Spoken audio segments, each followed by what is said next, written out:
Hey everyone, thank you so much for joining the Behind Company Lines podcast. Today we have Miles Everson, CEO at MBO Partners. MBO Partners is a deep jobs platform that connects and enables independent professionals and micro business owners to do business safely and effectively with enterprise organizations. Miles, I'm so excited to chat with you. I know you have a deep understanding of business, not only on a national scale, but on a global scale. So it's even that much more exciting to chat about different trends that you're seeing in the market and where things are going.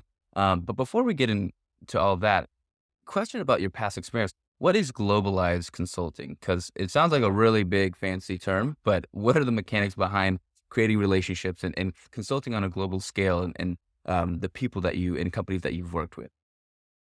Yeah, so great. First, Julian, thanks to be here for having me here with you today. Looking forward to the discussion. So, look, global consulting or globalized consulting is a couple things. The first and foremost is leading companies, obviously, are serving multiple geographic markets. And so the philosophy is that you make sure that you're there to serve your largest customers wherever they may decide to play globally. And Hmm. so if they want to be in in a certain country, you evaluate it and say, should we be there with them? And so that's our overarching strategy. But to the extent the global is different than domestic or international, as domestic means you serve one singular country. International would mean that you have domestic businesses in multiple countries, but global is you're connected as a delivery organization across the globe. So your customer gets much Hmm. more of a one feel that has just enough of the local cultural customization or tailoring so that it still feels good to the customers in each of the foreign countries. So that's what global is. Can you deliver at scale globally in a largely consistent way? So we discussed the kind of the thought and the idea behind globalization, and I guess additionally, kind of follow up question on that is what helps companies kind of create that local experience? Is it how they kind of connect resources internationally? Is it you talked about setting up shop kind of locally near near their clients? Is there what are the procedures to do so? I'm sure there's a lot of regulation. There's a lot of curating and a choreography that goes into creating kind of that experience. How do companies kind of think about building that, and what are the steps? Kind of, I guess, less specifically, but more so if you were to kind of break it down conceptually, what are the steps to kind of creating that local experience? Yeah. So look, if you want to be a global company and operate globally, the first is you need to make sure that the reason you're going global is that it ties to what your customers want and need around the globe. At least that's how I think about it, because we serve the most prestigious companies in the world. So I want to make sure wherever they want to be, that I'm there to serve them on a really sound basis. So once you know that you have customers that are going to be there and want your services or your product, the next is you better make sure you got a license to practice or to operate in that company, right? Or in the Yeah, country. yeah, And so a big piece of that is getting all of the I's dotted and T's crossed in order to do it in a compliant kind of manner. But then you get to how do you put the local team on the ground? You put full-time people. Do you use independent contractors, frankly, to support the yeah, local team? And you got to bridge or meld together, if you will, the principles that you stand for as a company and the cultural norms. And the how principles get applied in one country will not always be the same as how they get applied in another because cultural norms mean different things in different countries. Okay. yeah, And so yeah. you need to be astute at interpreting how, quote, corporate principles or company-wide principles or mandates, beliefs, values, however, whatever you want to call them, how will those get interpreted in the local country language and norms? How do you know that?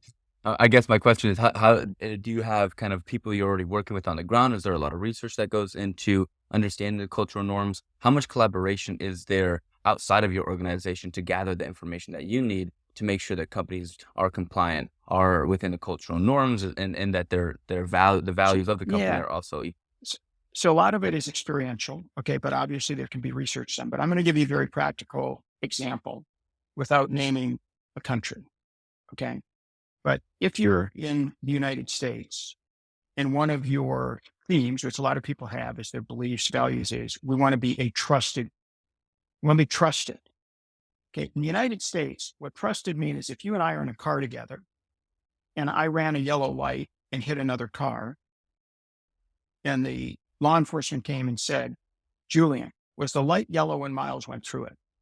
You would say yes. That means you're trustworthy. In Yeah. other countries, trustworthy means you're trustworthy to the person that you have a friendship with. So you would say, no, it was not yellow. You don't really think that you're lying because you believe that you should be trustworthy, and you are being trustworthy in your cultural norm. If you don't Yeah. understand that as a business leader, you go into another country and you say, our belief is you should be trustworthy without understanding that little idiosyncrasy about it, you can end up in a lot of trouble. Yeah. What's like I don't know how specific you can get, but what's like a really, an answer that was like a difficult challenge or a different way where you couldn't connect the cultural norm to the value? Or is there always kind of a way that you find around the cultural norms to connect those ideas? I think, well, I would say that ultimately, at least in my experience, I've always been able to find how to make that connection. I certainly had lessons over the years in terms of how you create that connectivity and what you learn from, right? So, Hmm. again, there's some countries where when you sign a contract, you're done negotiating. So you've Yeah. negotiated to get the contract signed. In other countries, once you've signed a contract, now the negotiation begins. Okay. Right. And if you don't understand that, you'll be the disadvantage, frankly, in the whole negotiation. So you need to Yeah. understand it. So it's mostly years of experience. Obviously, you can read some books. My old firm that I used to work at, we had literally a book on hundreds of countries that said how to do business in, and then pick the country name, right? And it would Yeah. describe those cultural norms and what to expect. By the way, it doesn't mean that one norm is good and one norm is bad. What it means is they're different. And Yeah. so understanding and celebrating the differences in the way business gets conducted, the way people think, what's normal for them is really important. Not just when you're driving international or global businesses, it's important in domestic businesses. Yeah. Taking the time to learn and appreciate where other people may be coming from is one of the most important skills of building a business or leading teams. Yeah. And to describe the story behind MBO Ventures, how did you get involved? What kind of was the antithesis? You had this long career at PwC, which for those who don't know, it's a top four accounting and consulting firm. But for those who do know, what caused the transition to go from globalize consulting and working with companies to connecting companies internally and helping kind of enable the relationships and the success of enterprise companies working with smaller micro businesses, as it says in the tagline. Yeah. So look, my background, even when I was with PwC, was kind of two things that were really important. One is I was blessed with the ability to kind of see around corners or see trends before they're obvious to most other people. Yeah. And the second is I was more of an entrepreneur in a very large company. Um, and so I was always kind of pushing the envelope in terms of what could we do differently? How do we get something differently done? And so it was back in, the 2010, 2012 kind of era when I was looking at our business and our consultants and, how utilized our consultants were utilized being how many hours do they bill versus a client versus how many hours um, are we paying, Yeah. which is very common in the service business. And I said, well, there's kind of two things. We're trying to grow a business, and therefore the people I have are spending a lot of time trying to sell new business, et cetera. So they're not producing as much as a traditional consulting business would do. That's one. The second is it's hard to hire all the people you need with all the deep, right skills you need full time when you don't have the demand, when you're going into a new product or area. So we had two business problems: access to talent and the return on the investment that we were making in our existing talent. So Yeah. I said, well, there's nobody that ran a manufacturing footprint that had 15,000 factories would say, I'm going to run all my factories at 70% utilization. Nobody would do that. So Yeah. I said, we're going to create an operating model that allows us to solve those two problems. The problem of getting access to great, really high talent, good people, and do it at the best return on capital that I can do. And so we said, we're going to create what's known as the PwC Talent Exchange. Yeah. Okay. And the talent exchange, the reason we picked the word exchange is if you think about almost every asset on the planet that's valuable has been fractionalized. Mm. Okay. When I say that today, people think, oh, you're talking about Uber. right? Or you're talking about Airbnb. Right. So people fractionalize their cars, their homes, et cetera. Well, this has been around for hundreds of years because publicly traded companies, it goes way back to the East Dutch Indies shipping, where they started to diversify risk by sharing shipping lanes. So one of the things that I knew is that every great asset class gets fractionalized. And I'm not talking about just Airbnb. I'm not talking about um, Uber, et cetera. Those are assets that are fractionalized. But if you go back to the late 80s, what got fractionalized that's really important is that we created these things called mortgage-backed securities, which fractionalized home ownership in the United States. And then it proliferated across the world. When, and since the late 80s, the housing market has driven the US economy. And it did that because we fractionalized home ownership. Hmm. And so back at the turn, 2010-ish kind of time frame, I worked with a lot of financial institutions. I said, look, you talk to any CEO and they say their most valuable asset is what? Their people. So if your most valuable asset is your people, what is going to prohibit the fractionalization of human capital, or what's going to enable it? And I said, we're going to enable the fractionalization of the human workday and the human career, and the fractionalization of the workforce for the enterprise. That's why it's called an exchange, talent Right. exchange. And so we continue to see this increasing trend, right? So if you look at the years, more than a decade of primary research that MBO has done, like you can see that the rate of growth in the independent workforce has been faster, much faster growth than what you see in the full-time workforce. And Yeah. that trend is going to continue for the foreseeable future. So that's what got me on to the question you asked, that why leave big firm, global business, et cetera, to go to something else? Because I believe that the something else is the way the world is moving. And it's a macro trend that's bigger than any one company. And that's why I'm at Yeah. MBO, is to help people realize that. Yeah. And in regards to the workforce and identifying talent, what are the biggest challenges that you see companies having? Is it just finding talent and finding the amount of people? Is it the vetting of that talent? What are the biggest challenges that they face? And then once you have access to that talent, how do you then understand who's going to, work well within the job function, or, who you essentially are assigning X task to?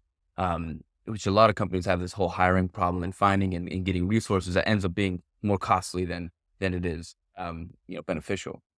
Yeah. So I'm gonna identify three key components here that I think are real important. The first is how a company defines who is their people or their workforce.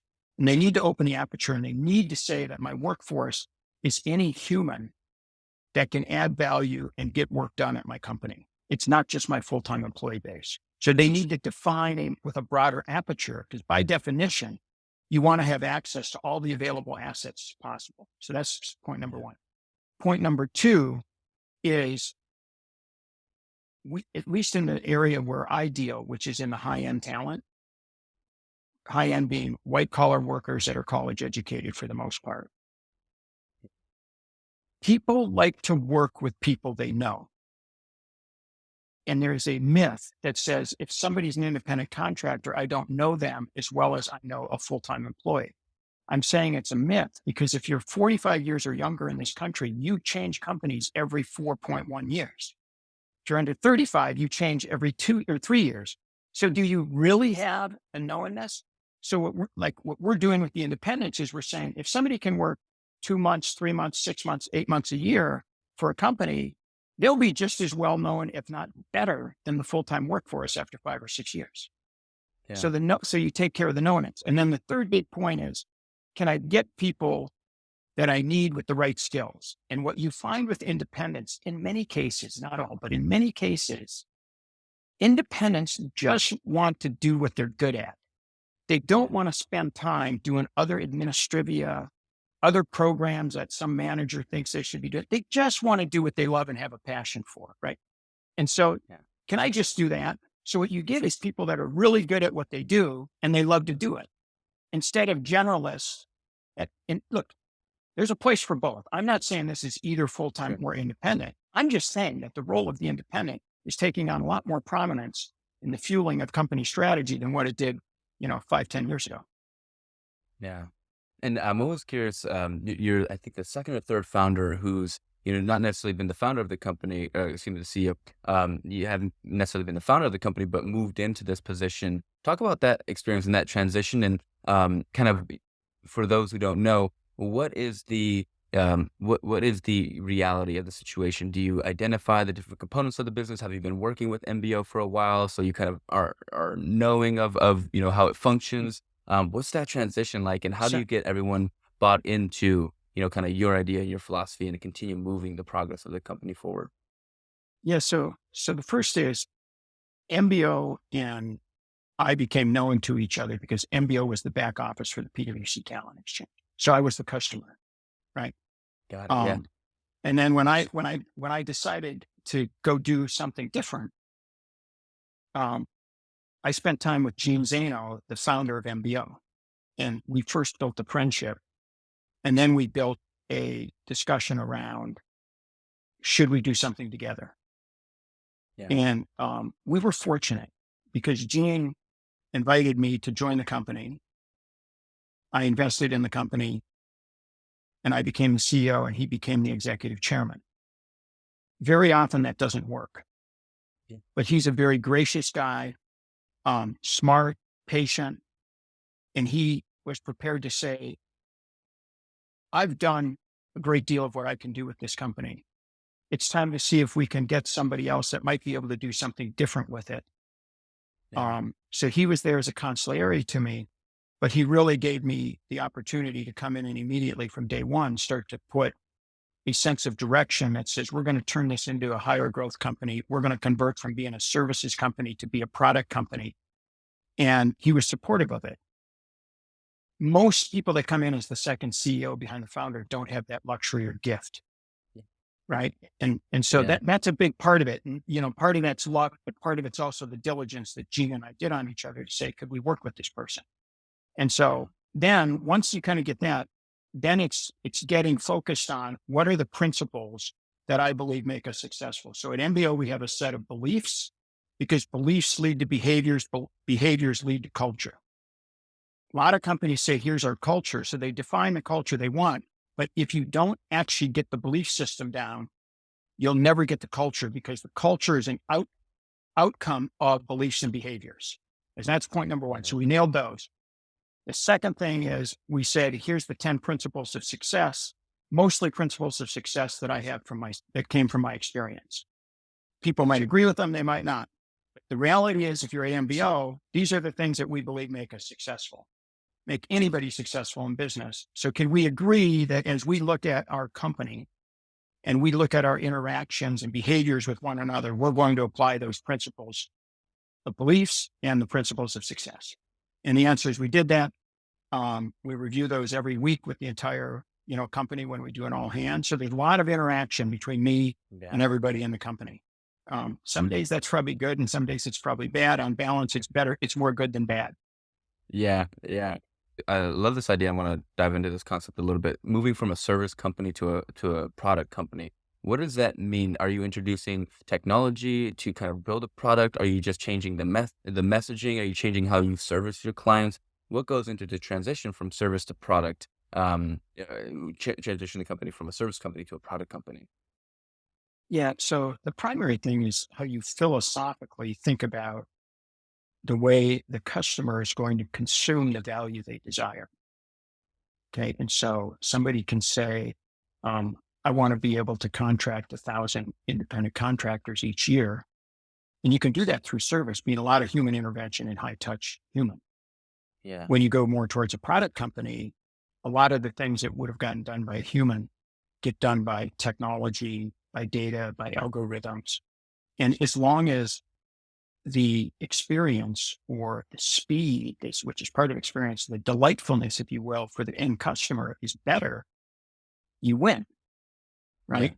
But what it requires you to do as a company is to say, well, gee, in the past, we would have just had somebody call or email or do this. But now what we're going to do is we're going to have, I'm being very simple in my example.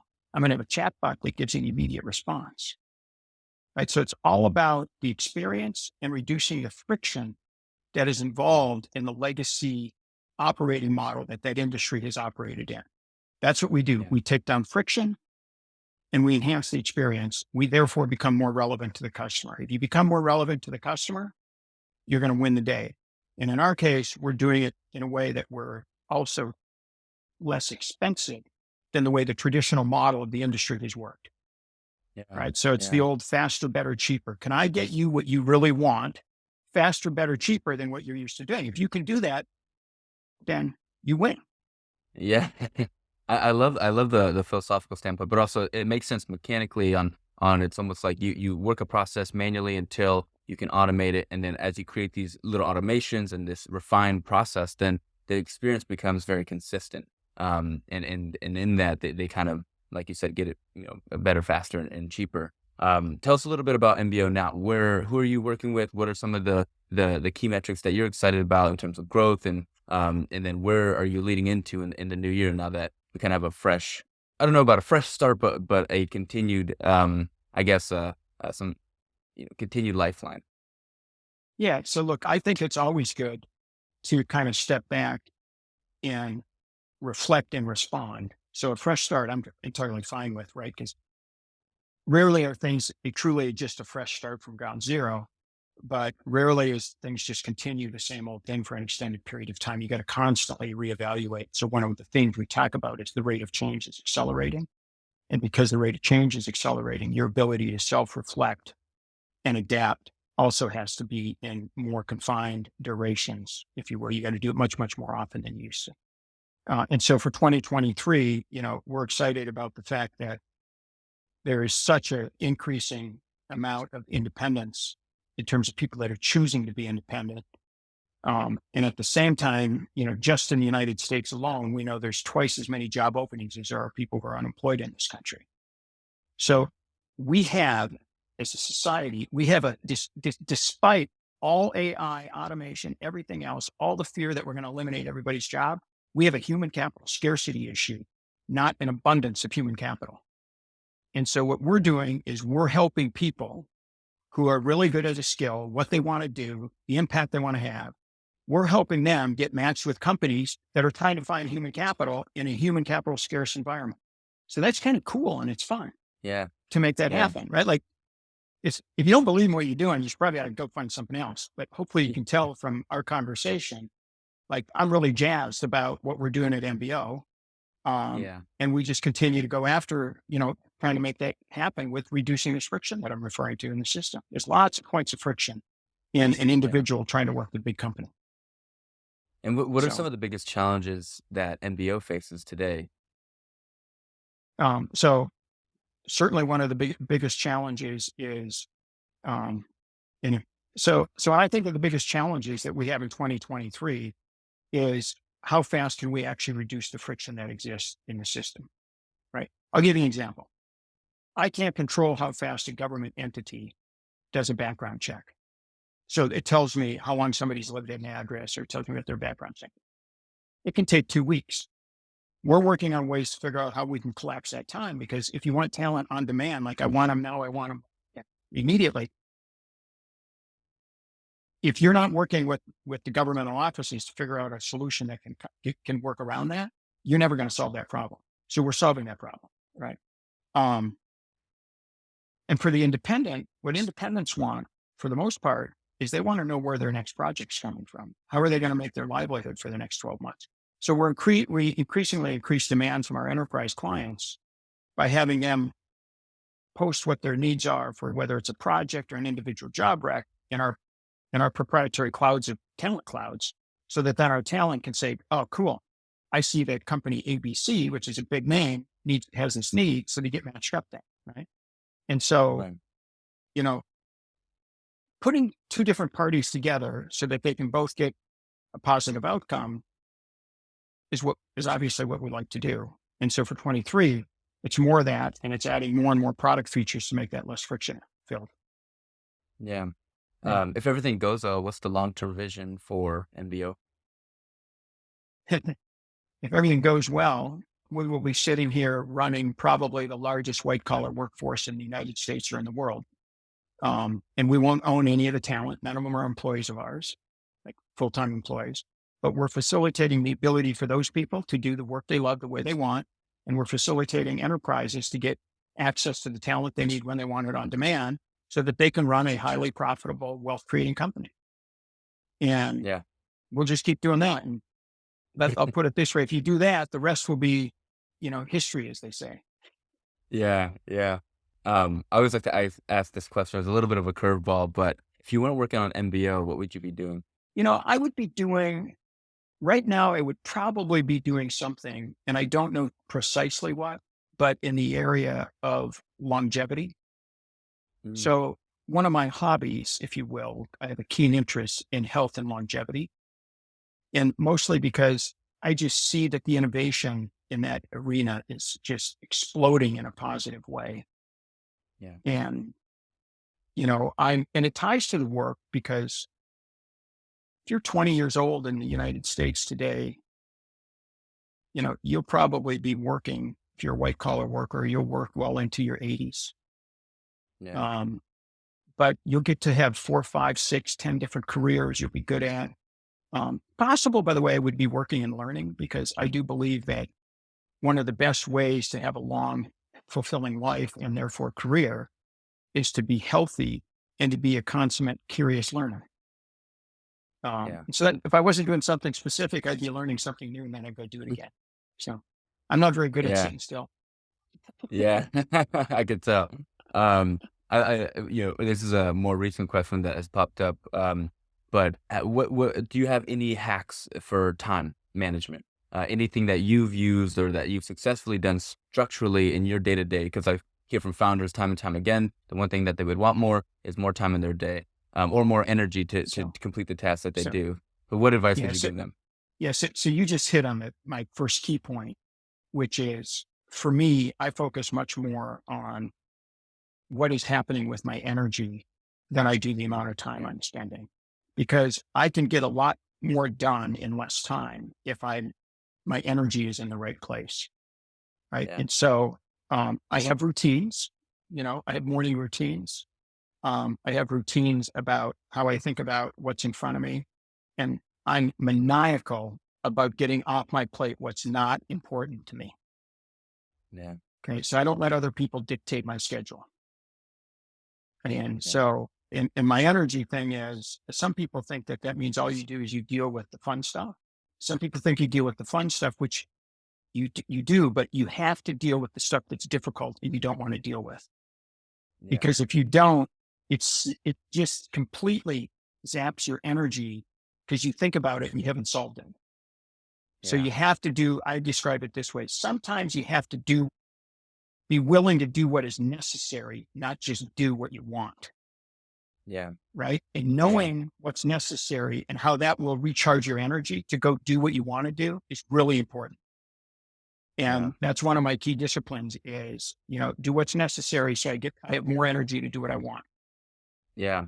Yeah, it's funny, the prioritizing in the day to day is tough because, there's a lot of going on, a lot of movement happening. But I guess how do you reflect on that? Do you kind of take a step back? Do you journal? What's the process to know what's fun and what's not fun? What's giving you energy? What's not? Yet I do some journaling. I should be doing more than I do, is what I would say. Because whenever I do it, I do think it helps me reflect on that. Yeah. But I do get energy out of relationships. And so at a minimum, every day I reach out to 5 people directly that I wouldn't have to for the business of the day. Sounds really Wow. simple, 5 a day, 35 a week, 35 a week, like adds up over the years. And that's how you build a massively big network of people that Yeah. can count on you and that you can count on. And so that's a discipline though. It's huge discipline to say, okay, did I get to the 5 today? And I'm not talking about reaching out to somebody because you're negotiating a deal. I'm talking about you have no reason to do it with them today. You reach out to them on a personal, right? So, Yeah. so that's one. And then the other is just being really disciplined about what I eat and my exercise routines. Um, Yeah. the amount of energy you can get from proper exercise and nutrition is off the charts. And then obviously, of course, the thing that a lot of entrepreneurs overlook is Yeah. getting the right amount of sleep. Yeah. They Yeah. do. I know. I was that way Yeah. for a long time. Yeah. Yeah. It's so fascinating that, that as founders become more and more mature in their career and their experience, they echo a lot of the things that you're saying, which is focusing on their energy, on balancing the amount of exercise. Exercise almost becomes a job, or even like the mental health and physical health of your experience becomes almost like a second job. It is as important, if not equally more important than the day to day task, because then it kind of compounds on itself and Yeah. facilitates all the ability to actually complete what you need to. The other thing I do is I get outside. Usually it's for, a few hours a day, but I don't care what day it is. I get outside at least 10 or 15 minutes in the morning because there's something Smart, yeah. about the fresh air, even on a cloudy day, if the sun's not shining, being out for 10 or 15 minutes gives me energy that I don't get if I stay inside. Yeah. Yeah. That's a really good point. I know we're close to the end of the episode here, and I love to ask this question not only for our audience, but also for selfish research on my end, whether it was earlier in your career or not, or now, what books or people have influenced you the most? Yeah, it's a great question. So there's a book, but I'm going to comment about a person as well. So um, there's a number of books written by the Gallup organization. Hmm. There's Strength Finders, there's Business Builders, etc. But I had early in my career, I had the good fortune of meeting with Don Clifton, who was the founder of Select Research Institute, who bought the Gallup organization. And I was doing a consulting project for him. But Don told me, he said, Miles, one of the best things you can do is listen to what the dialogue is that's going on and reverse the questions that are being asked. And you'll learn so much and you'll find new opportunities that other people won't find. And of course, I'm like, so do you have an example of what you're thinking about? Because he's Yeah. also known as the father of positivity psychology. He Yeah. said, Yeah. Yeah. here's a simple one, Miles. Every company does exit interviews of people who are leaving. You shouldn't ask people who are leaving why they left. You should ask the people who are staying why they stayed. Yeah. Okay, so you want to know why they stay instead of why they left? Great, great end to that. Yeah, It's so fascinating. I love the reverse question, because I don't think it's done enough to understand not only the opposite of what's being asked, but also the reason behind the question. Because understanding the reason sometimes it's a little bit more insightful for what somebody's actually caring to understand or know, which I find myself needing to do a little bit more and more. And so I'm sure. definitely going to look up in that Gallup organization and see the different philosophies and comments and strategies that they use. But I always like to give my guests a chance to give us your plugs at the end of the episode, which is your LinkedIn's, your websites, your Twitters. Where can we find you? Where can we be involved in MBO and excited about where the company's going? Yeah, well, look, you can find me in any social media platform by just typing in my name in the search engine because Miles Everson is not exactly a common name, right? And so I'm on all the major social media. Obviously, we're at MBOpartners.com, and everything that we have is there. Um, and then, the other thing I would just add, which you really didn't ask for, but I'm doing work on right now, is developing much more of a platform and, rethinking around what I'm referring to as the independent mind. Hmm. And the question is, how do independent minded people think and become successful? Because I think increasingly people have a desire to trust themselves more than they trust other people. But how do you do that effectively? And so that's some of the work that you'll see. I publish what's called Business Builder Daily. You can see it on MBOpartners.com. And every Friday, I do a mindfulness by Friday or mindfulness by Miles that talks about some of these things around health and how you think about being independent in your mind. I love that. And It's cool if there's stuff. an invite, yeah, yeah. If there's an invite to a live session, I'd love to be a part of it one day. Sounds Well, good. Miles, yeah, it's been such a pleasure. I hope you enjoyed yourself. And I guess last question is there anything I didn't ask you that I should have outside of the mind builders? I think I just answered it. I wanted to make sure that we had Yeah, a chance to talk about it. Is the independent mind. I mean, I really encourage people to define themselves and don't let other people define who you are. So I love that. Well, Miles, it's been such a pleasure chatting with you. And I'm doing a round two of all my interviews once I hit 200 episodes. So I'd love to re-engage and chat deeper yeah, about any specific topic. But I hope you enjoyed yourself, and thank you again for joining the show. I did. Thank you so much, Julian. All the best.